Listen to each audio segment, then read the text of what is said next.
அனைத்து நல்லுள்ளவங்களுக்கும் வணக்கம். இது ரவிக்குமார். அரசியல் உண்மைகள், அரசியல் தகவல்கள்னு எடுத்துக்கலாம். நம்ம நிறைய தகவல்களை அலசி ஆராய போகிறோம். நிறைய அளவுக்கான தகவல்கள், நீங்கள் எதிர்பார்க்காத தகவல்கள் அப்படின்லாம் சொல்லலாம். ஸோ தகவல், எனக்கு ஒரு சந்தேகம் இருக்குங்க. அந்த சந்தேகத்தை நீங்கள் சொல்லிவிடுங்க. நான் உங்களை விட்ட எனக்கு யார் இருக்காங்க சொல்லுங்கள். பாருங்கள், விக்கிரவாண்டி இடைத்தேர்தல் நடந்துகிட்ருக்கு. விறுவிறுப்பான ஓட்டுப்பதிவு. இதில் பாருங்கள், மணமகள் கோலத்தில் ஜனநாயக கடமையாற்ற வந்த ரெண்டு பேரும் மாலையோடு அப்படியே நேராக ஓடி குடுன்னு ஓடி வந்து ஓட்டு போட்டிருக்கிறாங்க. பாருங்கள், இதில் எனக்கு என்ன சந்தேகம் அப்படின்னா, இப்போ எக்ஸாம் டைம்னா கூட கரெக்டாக 9 மணிக்கு வரணும். அந்த எக்ஸாமை மிஸ் பண்ணிட்டா போச்சு. ஸோ அதுக்காக மனக்கோலத்தில் வந்து எக்ஸாம் எழுதுவாங்க, நான் பார்த்துருக்குறேன். வாக்குப்பதிவு அப்படின்னா காலையில் 9 மணிக்கு இல்லை ஒரு 7:30க்கு தொடங்கி மாலை 6 மணி வரைக்கும் இருக்குது. இவ்வளோ நேரத்தில் இருக்கக்கூடிய நேரத்தில் நீங்கள் கரெக்டாக அந்த மாலையும் கழுத்துமாக தான் வந்து ஜனநாயகத்தை ஆற்றணுமா அப்படின்னு எனக்கு ஒரு கேள்வி வந்து இருக்கிறது. இது ஒரு வகையான விளம்பர பிரியமாக இருக்குமா, இல்லை ஏற்கனவே எதிர்கட்சின்னா யார் பிஎம்கே வந்து என்ன சொன்னாங்கன்னா ஒரு ஓட்டுக்கு 6000 ரூபாய் கொடுக்குறாங்கன்றாங்க. நேற்றைய வீடியோ பதிவில் உங்ககிட்ட நான் போட்டிருந்தேன், ஒரு தாத்தா வந்து எனக்கு 1000 ரூபாய் கொடுத்தாங்க திமுக அப்படின்னு நம்ம சொன்னாங்க. ஒரு வேளை அதுக்கு ஏதாவது இருக்குமா? அந்த அளவுக்குலாம் நம்ம சீப்பாக நினச்சிடக்கூடாது. வாக்காளர் உரிமை தொகை என்பது ஓரளவுக்கெல்லாம் போய் சேர்ந்துருக்கும். ஏன்னா ஓட்டுப்பதிவு ஓரளவுக்கு வருது. இப்போ நிஜமாகவே இல்லை நீங்கள் இதில் எதிர்ப்பு தெரிவிக்கிறீங்க அப்படின்னா, பணம் கொடுக்கல அப்படின்னா அங்கே விக்கிரவாண்டியில் பணம் கொடுக்காம தேர்தல் நடக்குமா அப்படின்றது எனக்கு ஏதாவது லைட்டாக தகவல் அதையும் கிடைச்சா சொல்லுங்கள். இன்னும் குப்பத்துல ஓட்டு போட போனோம். எங்க விருப்பம் மாம்பழத்துக்கு போனோம். நாங்க போட்டோம். திமுக காசு கொடுத்தாங்க, ஆளுக்கு 2000. இப்ப அவங்க என்ன சொன்னாங்க, வீடு தேடி வந்து நீ பாமக போட்டல, என் காசை எடுத்து போய் நாங்க கேமரா வச்சு பாக்கணும் சொல்லி எங்க வந்து வீட்டுல வந்து மிரட்டுறாங்க. நீ எங்க போறியோ போய் எந்த ஸ்டேஷன் போறியோ போன்னு சொல்றாங்க. நாங்க இதுக்கப்புறம் என்ன பண்றது? எங்க குப்பத்துல இருந்து எங்களை என்ன பண்றோம் பயமா இருக்கு. வீடு பட்டா எங்கள்கிட்ட போறோம், இந்த பட்டா கிடைக்காத சொல்லி அதை ஒண்ணு சொல்லி மிரட்டின்னு இருக்காங்க. அதுக்கு நீங்க தான் என்ன எதுன்னு எங்களுக்கு பார்க்கணும். நிறைய தகவல் பார்க்க வேண்டியது இருக்குது. வீடியோக்குள்ள போகிறதுமே நீங்கள் நம்ம சேனல் சப்ஸ்கிரைப் பண்ணலாம். சப்ஸ்கிரைப் பண்ணிட்டு வாங்க. மறக்காம பெல் பட்டன் கிளிக் பண்ணி ஆல் ஆப்ஷன்ஸ் கொடுங்க. வீடியோ கொடுக்கலாம்.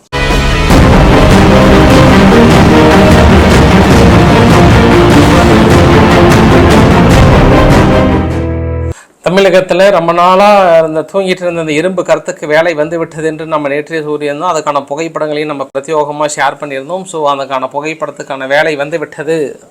கிட்டத்தட்ட குற்ற பின்னணி கொண்ட 6000 ரவுடிகளோட வீட்டை போயிட்டு அவங்க வீடெலாம் செக் பண்ண சொல்லியிருக்காங்க.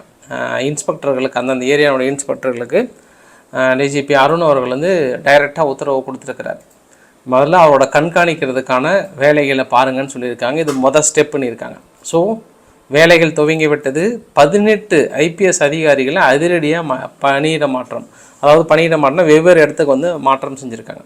17 காவலர்கள் வந்து ஆயுதப்படைக்கு மாற்றம் பண்ணியிருக்காங்க. குறிப்பாக புதுக்கோட்டை மாவட்டத்திலிருந்து சுற்றி இருக்கிற நிறைய காவல் அதிகாரிகள், நிறைய பேர் இந்த கள்ளசாராயத்துக்கு அதுக்கு சட்டவிரோதமான மது விற்பனைகள்லாம் கொஞ்சம் உடனடியாக இருந்ததுனால நாங்கள் மாத்திரன்ற மாதிரி சொல்லியிருக்காங்க. இந்த மாதிரி அதிரடி வேட்டைகள் தொடர்ந்து கொண்டு இருக்கிறது தமிழகத்தில். அதனால் இனி இரும்பு கரத்திற்கு வேலை வந்து விட்டது அப்படின்னு நம்ம கருதலாம். ஸோ பார்க்கலாம், நடப்பவை நன்மைக்காகவே அப்படின்னு எடுத்துக்கலாம் நம்ம. அதே சமயத்தில் இன்றைக்கி பத்திரிகைகள் ஒரு சில செய்திகள்லாம் வந்திருந்தது. இதை வைத்து எதிர்கட்சிகள்லாம் ஒரு சில கேள்விகள் கேட்டிருக்காங்க. கிட்டத்தட்ட 4500 அரசு பள்ளிகளில் தலைமை ஆசிரியர்களே இல்லை. ஸ்கூல் ஆரம்பித்து 1 மாதம் ஆகிப்போச்சு. ஒரு தலைமை ஆசிரியர்களே இல்லாமல் அரசு பள்ளி வந்து இயங்குதா அப்படின்ற ஒரு கேள்வி வந்து எழுப்பியிருக்கிறாங்க. அதே சமயத்தில் இவங்க மின் ஊழியர்கள் இருக்காங்கள்ல, அவங்களும் காலி பணியிடங்களை உடனடியாக நிரப்ப வேண்டும், எல்லா வேலையும் நாங்களே செய்கிற மாதிரி இருக்குதுன்னு அவங்க ஒரு பக்கம், கிட்டத்தட்ட 50,000 போஸ்டிங் மேலே பெண்டிங் இருக்குன்னு அவங்க ஒரு பக்கம் வந்து போராட்டம் பண்ணாங்க. இவங்களுக்கெல்லாம் தெரியல, இவங்க நியூஸை பார்க்கல. சட்டசபையில் 110 விதியின் கீழே பல லட்சம் அரசு வேலைகளை வந்து கிட்டத்தட்ட கால்ஃபர் பண்ணுன்னு சொல்லியிருக்கிறாங்க. இதெல்லாம் தெரியாமல் இவங்க ஒன்றும் நியூஸை போட்டுட்ருக்குறாங்க. 110 விதியின் கீழே போய் பாருங்கள், உங்களுக்கு தகவல் சரியாக ரீச் ஆகும்னு நினைக்கிறேன். அந்த அளவுக்கான அரசு பணிகள் இந்த ஆட்சி ஆரம்பித்து 3 வருஷத்தில் பார்த்தோம் அப்படின்னா கிட்டத்தட்ட ஒரு 90 லட்சத்துலேருந்து 1 கோடி வேலைகளை உருவாக்கி இருக்கிறோம்ன்ற அளவுக்குலாம் வந்து சொல்லியிருக்கிறாங்க. அதனால் சந்தேகப்படக்கூடாது. 110 விதியின் கீழ் அனைத்தும் நடைபெறப் போகிறது அப்படின்ற எதிர்பார்ப்போடு காத்துட்ருக்கலாம். இந்த ஒரு வீடியோ பெரிய அளவுக்கு வயலில் இருந்தது. புதுக்கோட்டையில் குறிப்பாக கந்தர்வ கோட்டைன்னு சொல்லிட்டு குடிநீர் தொட்டி 8 லட்ச ரூபா போட்டு கட்டியிருக்கிறாங்க. ஆனால் தண்ணி விட்டு ஃபில் பண்ணி பார்த்தா அப்படியே ஒழுவ ஆரம்பிச்சிருச்சாங்க. என்னங்க ட்ரெயிலே இப்படி இருந்தால் எப்படி? இந்த தண்ணீர் தொட்டி எப்படி பல வருஷம் நம்மளுக்கு தண்ணி கொடுக்க போகுதுன்னு அங்கே இருக்கக்கூடிய மக்கள் வந்து வீடியோவாக எடுத்து ஷேர் பண்ணியிருக்கிறாங்க. அவங்களுக்கு திராவிட மாடலுடைய சாதனை இன்னும் தெரியாமல் ஷேர் பண்ணிகிட்டு இருக்கிறாங்க. பின்னாடி அவங்களுக்கு தெரியும். ஸோ நடவடிக்கை எடுப்பார்களா? கட்டியும் முடிக்காத இன்னும் முழுமை பெறாத நீர்த்தேக்கத்திலிருந்து தண்ணி வழிகிறதுன்னு சொல்லி தந்தி நியூஸில் போட்டிருக்காங்க. அதற்கு பதிலுமே சொல்லியிருந்தாங்க, உள்ளே ஒன்றும் பூசு வேலை ஆரம்பிக்கலை, அந்த பூசு வேலை முழுசாக முடிச்சிட்டோம் அப்படின்னா தண்ணி ஒழுகுறது நின்றோம், தவறான தகவல்களை திராவிட அரசு மீது சுமத்த வேண்டாம் அப்படின்ற ஒரு கோரிக்கையை வந்து பதில் கோரிக்கையை வச்சுருக்காங்க. சரி, இப்போ நம்ம மா சுப்பிரமணியம் அவர்கள்ட்ட போயிடலாம். ஏன்னா இப்போ அவர் அமெரிக்காவில் இருக்கிறாரு, ஜான்ஸ் ஹோப்கின்ஸ் அப்படின்ற ஒரு பல்கலைக்கழகத்தில். அங்கே போயிட்டு தமிழ்நாட்டினுடைய மருத்துவ திட்டங்களை பற்றி மிகப்பெரிய அளவுக்கு அங்கே இருக்கக்கூடிய மாணவர்கள்லாம் பயங்கரமாக உரை நிகழ்த்திருக்கிறார். அந்த மாணவர்கள்லாம் எழுந்து நின்று கை தட்டியிருக்கிறாங்க. அந்த கைத்தட்டல் வந்து ஒரு அரை மணி நேரத்துக்கு மேலே அடங்கலை, அந்த அளவுக்கான ஒரு கைத்தட்டல். ஒரு சின்ன எக்ஸாம்பிள் சொல்கிறோம் பாருங்க, என்ன பேசியிருக்கிறாருன்ட்டு. தமிழக முன்னாள் முதல்வர் கலைஞர் கருணாநிதி அவர்களோட 2009ஆம் ஆண்டு தொடங்கிய முதலமைச்சர் காப்பீடு திட்டத்தில் கிட்டத்தட்ட 13,625 கோடி செலவில் 1.4 கோடி மக்கள் பயன்பெற்றிருக்கிறார்கள் அப்படின்னு சொன்ன ஒரு விஷயம். அதே போல் இப்போ நம்ம பிரசன்ட் மு.க. ஸ்டாலின் அவங்களோட தலைமையில் இன்னுயிர் காப்போம் நன்மை காக்கும் திட்டத்தில் 48 திட்டத்தில் 2,58,989 பேரும், மருத்துவ திட்டத்தில் 1 கோடியே மேற்பட்டவர்கள் பயன்பெற்று வருகிறாங்கன்னு சொன்னேன். இப்படி ஒரு அரசா, இந்த அளவுக்கான அநேக திட்டங்களை வகுத்து மக்களுக்காகவே வாழுகின்ற ஒரு அரசா அப்படின்ற அளவுக்கு அங்கே இருக்கக்கூடிய மக்கள் வந்து பெரிய அளவுக்கு கைத்தட்டி இருக்கிறாங்க. சரி, ஓகே. மா சுப்பிரமணியம் அவர்கள் வந்து எதற்காக போயிருக்கிறார் என்றால், இந்த மாதிரியான பல திட்டங்களை நாங்கள் வகுத்திருக்கிறோம், எங்களுக்கு ஒரு 3000 கோடி கடன்களை தர வேண்டும் நீங்கள் இந்த மருத்துவ திட்டங்களை உயிர் பெறுவதற்காக என்று சொல்வதற்காக தான் போயிருக்காங்க.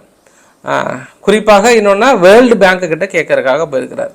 எனக்கு என்ன சந்தேகம் பாருங்க, இந்த ஒரு புகைப்படத்தில் நீங்கள் பார்க்குறீங்கல்ல, முதல்ல தமிழக அரசு பதவி ஏற்றுக்கணுன்னே ஆளுநர் உரையில் ஃபர்ஸ்ட் உரை இதுதான், சாட்டையை சுழற்றினார் ஸ்டாலின், வேற லெவல், இனி கடன்களை அடைக்க போகிறது தமிழக அரசு என்ற அளவுக்குலாம் சொன்னாங்க. ஏன்னா அந்த அளவுக்கு வல்லுநர்களை போட்டாங்க. ஃபர்ஸ்ட் ரகுராம் ராஜன் அவர்கள், இந்திய ரிசர்வ் வங்கியின் முன்னாள் ஆளுநர் அவர்கள், இவங்க தான் முதலமைச்சருக்கான பொருளாதார ஆலோசனை குழு நிபுணர்கள். இதை நீங்கள் நோட் பண்ணிக்கோங்க, அப்பப்போ நான் இதை நினைவுபடுத்த விரும்புகிறேன் நான். அடுத்து வந்து எஸ்தர் டஃப்லோ, நோபல் பரிசு பெற்ற அமெரிக்க பொருளாதார நிபுணர். இன்னும் அவருக்கு அவங்க கிட்ட தகவல் சொன்னாங்களா என்னன்னு தெரியல, ஏன்னா இது அனௌன்ஸ் பண்ணது 21/6/2021. அடுத்து 3 என்னன்னா அரவிந்த் சுப்பிரமணியம், ஒன்றிய அரசின் முன்னாள் தலைமை பொருளாதார ஆலோசகர். அடுத்து ராஞ்சி பல்கலைக்கழகத்தினுடைய டெல்லி ஸ்கூல் ஆஃப் எக்கனாமிக்ஸில் ஜீன் ட்ரஸ் அவர்கள், டாக்டர் எஸ் நாராயண் அவர்கள், ஒன்றிய அரசினுடைய முன்னாள் நிதித்துறை செயலாளர் அவர்கள். இவர்களெல்லாம் இணைந்து தமிழகத்தினுடைய பொருளாதார ஆலோசகராக இருந்தும் பல லட்சம் கோடிகளை நம்ம கடன் வாங்க இருக்கிறோம் என்றால் எங்கேயோ தவறு நடக்கிறதல்லவா? ஆக்சுவலாக திமுக தேர்தல் அறிக்கையில் என்ன, கடன்கள் 4 லட்சம் கோடிலேருந்து 5 லட்சம் கோடி பக்கம் அதிமுக அரசு வாங்கி குவித்து நம்மளை கடன்காரங்களாக ஆக்கி விட்டதுன்னு சொன்னாங்க. ஆனால் அதிமுக அரசு என்ன சொல்கிறாங்கன்னா, நாங்கள் 10 வருஷம் வாங்கின ஒட்டுமொத்த கடனையும் 3 வருஷத்தில் வாங்கிட்டேங்களா ஐயா, நீங்கள் எங்கே ஐயா அந்த கடன் நிகழ்த்தி கட்ட போகிறீங்கன்ற அளவுக்கு கேட்டாங்க. எனக்கு என்ன சந்தேகம்னா பாருங்கள், இந்த பொருளாதார நிபுணர்கள் இது வரைக்கும் நான் வந்து தமிழக செய்தி சேனல்லையோ வேறு எங்கேயுமே பார்க்கலைங்க. பட் ஆனால் ஆரம்ப கட்டத்தில் இதை பற்றி விவாதமே ஒரு வாரம் போட்டிருந்தாங்க. அது ரகுராம் ராஜன் வந்து தமிழக பொருளாதாரத்திற்கு ஒரு அறிவுரை கூறனா இன்னைக்கு தமிழகத்தினுடைய பொருளாதாரம் வேற லெவலில் வளருன்ற அளவுக்குலாம் சொன்னாங்க. பட் கடன் தான் அதிகமாக இருக்கிறது, இருந்தாலும் தமிழகத்தின் வளர்ச்சி இருக்கிறதுன்னு இருக்காங்க.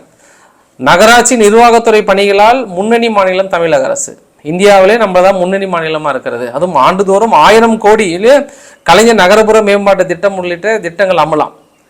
8,911 கோடியில் பாதாள சாக்கடை திட்ட பணிகள், 6,778 கோடியில் மழைநீர் வடிகால பணிகள், இது எல்லாமே பெரிய அளவுக்கு தமிழக அரசுக்கு முன்னுரிமை அளித்திருக்கிறார் அப்படின்னு போட்டிருக்காங்க. எல்லாம் கரெக்டு தான். அந்த செய்திக்கு இந்த செய்திக்கு சம்மந்தம் இருக்கான்னு பாருங்க. விரைவில் மேயர் தேர்தல், கோவையினுடைய மேயரை அதிரடியாக தூக்கிட்டாங்க, திருநெல்வேலியினுடைய மேயரை அதிரடியாக தூக்கிட்டாங்க, இன்னும் 4-5 மேயர் வந்து லிஸ்ட்டில் இருக்கிறாங்க தூக்குறதுக்கு. அப்போ இவங்கெல்லாம் சரியாக பணி செஞ்சுட்டாங்கன்றனால தூக்குறாங்களா, இருக்கிறத கொள்ளையடிச்சிட்டாங்கன்றனால தூக்குறாங்களா, அது ஒரு கேள்வி வருதுல்ல. இன்னொரு கேள்வி என்னென்னா, இவங்களாம் பணியே செய்யாமல் நம்ம இந்தியாவிலேயே இடம் வந்திருக்குன்னா, இன்னும் இவங்களாம் ப்ராப்பராக லஞ்சம் வாங்காமல் பணி செஞ்சுருந்தாங்கன்னா நம்ம உலகத்திலே இடமா வந்துடுறதுக்கு வாய்ப்புகள் இருக்கா இல்லையா? ஸோ அதுதாங்க, மேயர்கள் தனது கடமையை செய்யவில்லை என்று அடுத்தடுத்து 6 மேயர்கள் மீது மிகப்பெரிய ஒரு குற்றச்சாட்டு வந்திருக்கிற இந்த சூழ்நிலையிலே இந்த ஒரு பதவி, இந்த ஒரு கரெக்டா அப்படின்ற ஒரு கேள்வியும் இந்த இடத்துல எழுந்திருக்கிறது. இன்னொரு விஷயம் என்ன, கௌதம் அதானி அவர்கள் கௌதம் அதானி அவர்கள் இங்கே திடீர்னு தனி விமானத்தின் மூலியமாக சென்னை வந்திருக்கிறார். சென்னை வந்துட்டு குறிப்பாக தொழில் முதலீடு செய்வதற்காக இருக்காங்க. பட் அதில் என்னென்னா அண்ணாமலை அவர்கள் வந்து ஒரு குண்டை போட்டார். கௌதம் அதானி அவர்கள் வந்து செயல் முதலமைச்சரை வந்து பார்த்துட்டு போயிருக்கிறார். தமிழகத்தின் ஒரு சூப்பர் முதலமைச்சர் யார் அப்படின்னா அவருடைய மருமகன் சபரீசன் அவர்கள்.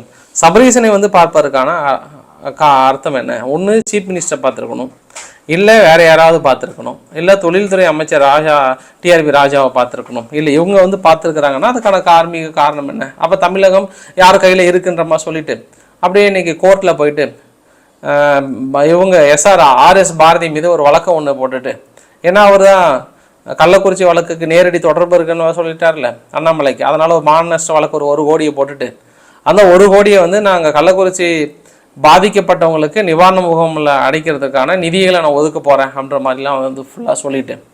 அதுக்கப்புறம் இன்னொரு விஷயமும் கேட்டாங்க. குறிப்பாக செல்வ பெருந்தகை அவர்கள் நம்ம பேசியிருக்கிறாரு. அவர் மீது இருக்கக்கூடிய மொத்த வழக்கையும் ஒரு லிஸ்ட்டை போட்டாங்க. குண்டாஸ்லேருந்து மொத்த வழக்கையும் போட்டுட்டு ஒரு ஆடிட்டர் கொல்லப்பட்ட வழக்கில் கிட்டத்தட்ட அவர் மீது குண்டாஸ் போட்டாங்க. ஒரு சாதாரண ஒரு ஆர்பிஐ பேங்க்கில் ஒரு கிளர்க்கு பொசிஷனில் இருக்கிறவர் இன்னைக்கு யூகேயில் கிட்டத்தட்ட ஒரு யூனிவர்சிட்டியே இருக்கிற அளவுக்குலாம் பேசியிருக்காங்க. அந்த நிதிலாம் எப்படி வந்துச்சுன்னு இதுக்கப்புறம் ஒவ்வொன்றா வெளியே வரப்போகுது. அவராக வந்து சிக்கனாக நான் ஒன்றும் பண்ண முடியாது, இதுக்கப்புறம் வச்சு செய்கிறோன்ற அளவுக்கு வந்து சொல்லியிருக்காங்க. ஸோ செல்வ பெருந்தகை அவர்கள் மீது 7 8 வழக்குகள் மேலே இருக்கிறது. அப்போதைய அரசாங்கம் அவங்க கட்சி தான் இருந்தது. இப்போ ஏதோ ஒரு வழக்கில் சம்மந்தமே இல்லாமல் என்ன சொருகிட்டாங்கன்னா ஒரு வழக்கு சொல்லலாம். 9 வழக்கு மேலே ஒவ்வொரு வழக்குமே வந்து ஏன்னா கொலை முயற்சி வழக்குலேருந்து அனைத்து கடுமையான வழக்குகளும் இருக்கிறது. அது ஒரு தடவை காலை உடஞ்சி நீங்கள் குண்டாஸ்லாம் போட்டிருக்காங்கன்னா நீங்கள் எப்படி ஏற்பட்ட ஆளாக இருப்பீங்க. அது போட்டப்பட்டது ஜெயலலிதா காலத்தில் அப்படின்ற ஒரு விஷயத்தையும் வந்து சொல்லியிருந்தாங்க. ஸோ செல்வ பெருந்தகையரோட டாபிக் இதுக்கப்புறம் தமிழகத்தில் மற்ற விஷயங்கள்லாம் மறந்துடுவாங்க. ஆம்ஸ்டாங் அவரோட கொலை வழக்கு, கள்ளச்சாராய வழக்கெல்லாம் போயிட்டு இப்போ இந்த விஷயம் பெரிய அளவுக்கு பேசுறதுக்கான வாய்ப்புகள் இருக்குது. இன்னைக்கு உச்சநீதிமன்ற நீதிபதிகள் மிகப்பெரிய அளவுக்கான ஒரு தீர்ப்பு கொடுத்துருக்காங்க. குறிப்பாக இஸ்லாமிய பெண்களும் ஜீவனாசம் பெறலாம். அப்போ இத்தனை நாள் ஜீவனாசம் பெறாமல் இருந்திருக்காங்க. இஸ்லாம் உள்ளிட்ட அனைத்து மத பெண்களும் விவாகரத்துக்கு பிறகு கணவனிடமிருந்து ஜீவனாசம் பெற உரிமை உள்ளது என்று உச்சநீதிமன்றம் தீர்ப்பு. ஜீவனாசம் என்பது நிவாரணம் அல்ல என்றும் அது திருமணமான பெண்களின் உரிமை என்றும் நீதிபதிகள் கருத்து. அப்போ இத்தனை நாள் வாங்காமல் இருந்தாங்கலாம் என்ன? அதான் முத்தலாக் தடை சட்டம் கொண்டு வரும்போதே கொடுத்துருப்பாங்க. பட் ஆனால் இந்த தீர்ப்பு மிகப்பெரிய அளவுக்கு பேசியிருக்காங்க. இனி இஸ்லாமிய பெண்களும் இருக்கிற நிவாரணம் வந்து கணவனிடம் ஜீவனாசம் கேட்டு பெறலாம் அப்படின்ற ஒரு வழக்கு, அப்படி ஒரு தீர்ப்பு வந்து மிகப்பெரிய அளவுக்கு பேசும் பொருளாக இருக்கிறது. ஃபைனலாக அந்த வீடியோ நிறைவு பகுதியில் சுப்ரீம் கோர்ட்டில் என்ன பண்ணியிருக்காங்க, எம் சுந்தரேஷ் அவர்கள் வந்து விலகி இருக்கிறாங்க. எதற்காகன்னா இவர் சவுக்கு சங்கர் இருக்கிறாரில்ல, அவங்க அம்மா வந்து ஒரு கேஸை ஒன்று ஃபைல் பண்ணுறாங்க. இது மாதிரி என் பையன் வந்து எந்த தப்பும் பண்ணிட்டாங்க, அதனால் விசாரணை பண்ணணும், குண்டர் சட்டத்தை விடுவிக்கணுன்ற மாதிரி. இங்கே பாருங்கள், நான் இருக்கிற அமர்வில் வந்து சப்மிட் பண்ணாதீங்க, நீங்கள் வேறு யாருக்கா கூட சப்மிட் பண்ணுங்க, நான் விசாரிக்க விரும்பலை அப்படின்னு சொல்லிட்டாங்க. என்ன காரணமாக இருக்கும்? மொத்தம் ஒரே ஆச்சரியமாக இருக்குன்ற மாதிரி வந்து பத்திரிகைகளில் இருந்து தாங்க ஒன்று. இரண்டாவது விஷயம் என்னென்னா, சவுக்கு சங்கரோட வழக்கறிஞர்கள் என்ன சொல்லியிருக்காங்கன்னா, சொல்லுனா துயரத்தை அனுபவித்துக் கொண்டிருக்கிறார் சவுக்கு சங்கர் அவர்கள். அதே சமயத்தில் அங்கே செந்தில் பாலாஜி அவர்கள் ஒரு ராஜ வாழ்க்கையை வந்து ஒரு கெஸ்ட் ஹவுஸ் மாதிரி வந்து பயன்படுத்திட்டு இருக்கிறாரு. அதிகாரத்தை பயன்படுத்தி கெஸ்ட் ஹவுஸாக இருக்கிற அவர்கள் வந்து இவர் வந்து தேவையில்லாமல் சிறையை வந்து இவர் கொடுமைப்படுத்திட்டு இருக்குன்ற ஒரு குற்றச்சாட்டுமே சொல்லியிருக்காங்க. அதே போல் தமிழக அரசு நீதிபதிகள் வந்து மிகப்பெரிய கேள்விகள்லாம் கேட்டு தள்ளி இருக்கிறாங்க. சென்னை உயர்நீதிமன்றம் கல்லூராயன் மலைப்பகுதியில் தற்போதைய நிலை என்ன? அரசின் நலத்திட்டங்கள் சலுகைகள் அந்த மலைப்பகுதியில் சென்றடைந்துள்ளதா? மக்களுக்கு அடிப்படை வசதிகள் உள்ளதா இல்லையா என கவனிக்கவில்லை எனில் அரசின் கடமை என்ன? இத்தனை ஆண்டுகள் ஆட்சியும் ஆர்டிஓ உள்ளிட்ட அதிகாரிகள் என்ன செய்கின்றனர்? ஏன் அவங்க கள்ளசாரையும் காசுகின்றனர் என்று கேள்வி மேலே கேள்விகளை போட்டு துடைத்து எறிந்திருக்கிறார்கள் தமிழக அரசு. இன்னும் உங்களுக்கு திராவிட மாடலோட சாதனை உங்களுக்கு தெரியாமல் பேசிட்டு இருக்கிறாருன்னு நினைக்கிறேன் நான். அதே சமயத்தில் இன்னொரு கேஸில் நீங்கள் பார்க்குறீங்க, திருச்சியினுடைய மருத்துவ கழிவுகளை எரிக்கும் போது உயிரிழந்தோருடைய குடும்பத்திற்கு 10 லட்ச ரூபாய் இழப்பீடு கொடுங்க. கள்ளசாராயம் குடிச்சு இருக்கிறவங்களுக்கே 10 லட்சம் அப்படின்னும் போது மருத்துவ கழிவுகளை எரிக்கும் போது தானே இருந்தார், அவருக்கும் கொடுங்க 10 லட்சம் அப்படின்ற மாதிரி சொல்லியிருக்காங்க. இப்போ என்ன பண்ணுவாங்க, பட்டாசு ஆலையில் வெடிச்சு இருந்தாங்கல்ல, அப்போ அவங்களுக்கு 10 லட்சம் கொடுக்கும்போது எங்களுக்கும் கொடுங்க அப்படின்னு அடுத்தடுத்து எல்லாருமே இதுக்கப்புறம் 10 லட்ச ரூபாய் ஈஸியாக கிளைம் பண்ணலாம்னு நினைக்கிறேன் நான். ஏன்னா கோர்ட்டே சொல்லிடுச்சுன்ற ஒரு அடிப்படையில். இந்த வீடியோ நிறைவு பகுதியில் BMW கார் விபத்து, குறிப்பாக மும்பையில் இப்போ ஆளுகின்ற சிவசேனா அரசு இருக்கு இல்லையா, ஷிண்டே அணியோட ஒரு முக்கியமான பொறுப்பில் இருக்கக்கூடிய பையன் ஒருத்தன், எம்எல்ஏ அவங்க அப்பா, கார் போகுது, ஒரு மீன் வியாபாரியோட அவங்க ஹஸ்பண்ட் ஒய்ஃபு ஒரு குழந்தை வேகமாக ஏற்றிருக்கிறாங்க. அவங்க இறந்து போயிட்டாங்க, எஸ்கேப் ஆகி போயிட்டான். அதுக்கப்புறம் 3 நாள் வந்து தலைமறைவாக இருந்தோம். தலைமறைவாயிட்டு அதுக்கப்புறம் அவங்க அப்பா கைதானார். அவர் வந்து ஜாமீன் கொடுத்துட்டாங்க. இப்போ அவனையும் கைது பண்ணிட்டாங்க. இதுக்கு மும்பை அரசியலில் மிகப்பெரிய ஒரு பரபரப்பு கிளம்பி இருக்கிறது. ஆளுகின்ற அரசாங்கத்துக்கு சாதகமாக இருக்கிறனால தான் அவனுக்கு சாதகமாக தீர்ப்புன்ற மாதிரி அவனை கைது பண்ணாமல் இருந்தோம்னா சொன்னாங்க. இப்போ ஆக்சுவலாக நடவடிக்கை என்ன எடுத்திருக்கணும்? அவன் மீதில் எடுத்திருக்கணும். இப்போ அவன் எங்கே தண்ணி அடித்தான்னா அனுமதி பெறாத ஒரு பாரில் வந்து போய் குடிச்சிருக்கிறானா. அந்த அனுமதி பெறாத பாரில் குடிச்சதுனால தான் இவ்வளோ பிரச்சனைன்னு சொல்லிட்டு கடைசியில் அந்த பாரை போயிட்டு ஜேசிபி விட்டு இழுத்து இடிச்சிருக்கிறாங்கன்னா இவங்க எவ்வளோ பெரிய ஓரமாக இருப்பாங்கன்ற ஒரு விஷயத்தையும் நம்ம இந்த இடத்துல பதிவு பண்ணுறோம். ஸோ ஓரளவுக்கான தகவலை முடிச்சுன்னு நினைக்கிறேன். பிடிச்சிருந்தா லைக் பண்ணுங்கள், ஷேர் பண்ணுங்கள், சப்ஸ்கிரைப் பண்ணுங்கள். ரவிக்குமார் அரசியல் உண்மைகள். நன்றி, வணக்கம்.